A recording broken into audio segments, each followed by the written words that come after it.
I'm Steve, Woodworking Masterclass, and I'm happy to be able to share some tips and techniques with you on Australian Wood Review's e-magazine. The other day I had a phone call from somebody and they wanted to know how to ebonize some timber.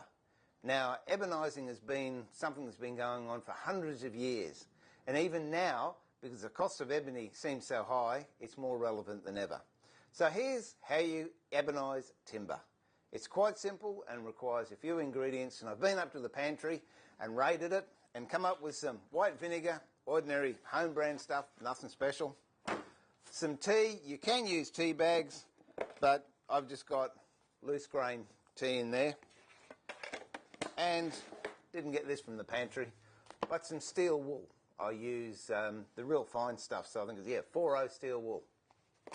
Couple of jars, bit of water, and away we go. This is how it's done.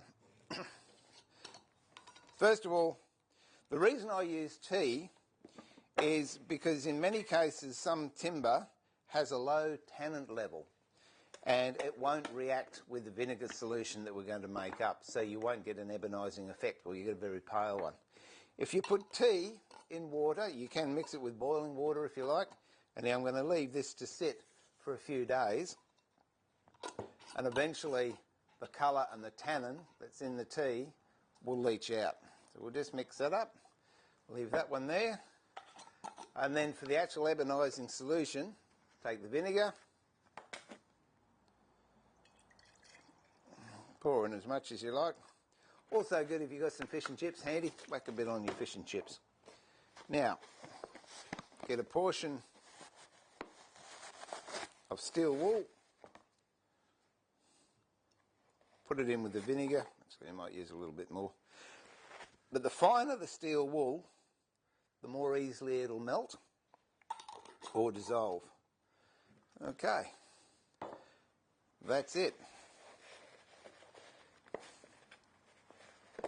Now we'll watch those over the next few days, and you'll see this one start to go a dark brown, and this one will also go a dirty brown. Well, it's day 2 of the fermenting process, and as you can see, the tea has gone nice and black, and there's starting to be bubbles formed on the steel wool. But if you're like me and get a little bit impatient and want things to happen a bit quicker, here's a tip you can use. All you need is a piece of paper and an old bit of rag. Now, old bit of rag down, piece of paper on top, and then you'll find that this nearly falls a bit. Squeeze a lot of the vinegar out, put it on the paper.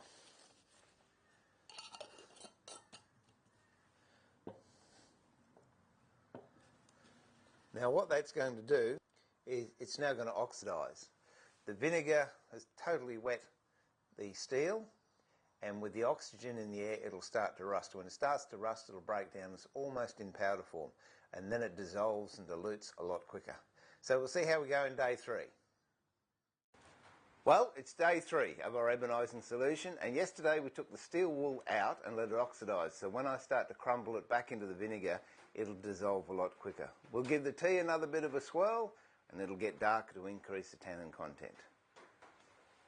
As you can see, all the vinegar is soaked into the rag, so we can put that to one side, and we're just left with, let's move these out of the way, the steel wool. And if I touch that, it just disintegrates under my finger. So what we'll do now, take the top off the vinegar, peel the steel wool off, and if you can see what I'm doing, it just crushes down almost into nothing. Put the top on that, give it a bit of a shake,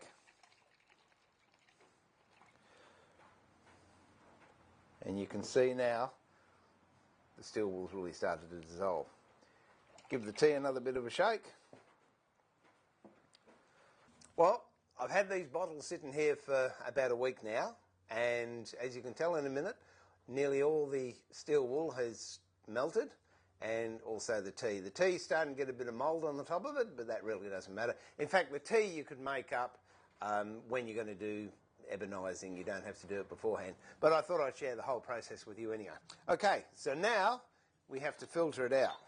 All I use is just a coffee filter you can buy at the supermarkets. And I was going to get a funnel, and I couldn't find one, so I thought, oh well, a soft drink bottle will do. I'll just cut that about there, all the way around. Then you can throw it away anyway when you finish, because that's what you got out in the rubbish in the first place. Take the label off because we don't need that. Bob was sitting there looking all worried at me. All right, so another jar, coffee filter, into the jar. This is a solution of vinegar and steel wool, and we just tip it into the filter. Just let it filter through.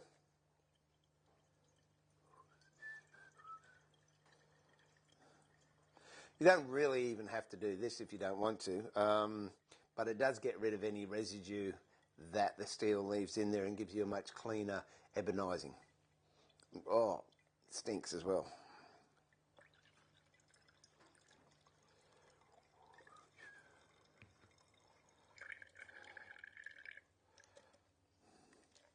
Okay, and then pop that in the bin. I don't know if you can see that, but now I've got a very reddish, clear liquid. And that primarily is your ebonizing solution. What I've got here with the tea, which will also filter out, coffee filter, soft drink funnel, pop it in there, take the top off the tea. It looks disgusting. And then what I've done, I've cut up a couple of pieces of maple, Queensland maple, and a piece of myall. Now I know myall has big heavy tannin in it, so it'll darken quite nicely. Maple I don't think has much tannin in it. As you can see, I've got 2 sticks of maple, one I've marked tea, and I've just put that into the cold tea. We'll leave it there for a couple of hours, and then I'll put the myall, the untreated maple, and the maple that's been in the tea in the ebonizing solution, and we'll leave it overnight and see how it goes in the morning. Okay, now let's do some ebonizing.